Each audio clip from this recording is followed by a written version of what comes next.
Naglabas pa ng dagdag na temporary restraining order ang Supreme Court kaugnay ng desisyon ng COMELEC sa tatlong local aspirants.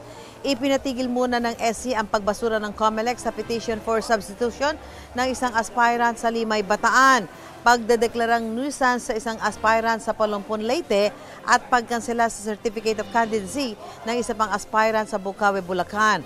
Ayon kay COMELEC Chairman George Garcia, hindi pa naman sila nakakapag-reprint ng mga balota kaya walang problema sa pagsunod sa mga bagong utos ng SC. Magsisimula ang reprinting sa Miyerkules, January 22. 6 na milyong balota ang masasayang dahil sa naunang utos ng SC na ibalik ang pangalan ng isang senatorial aspirant at 4 na local aspirant. Gusto mo bang mauna sa mga balita?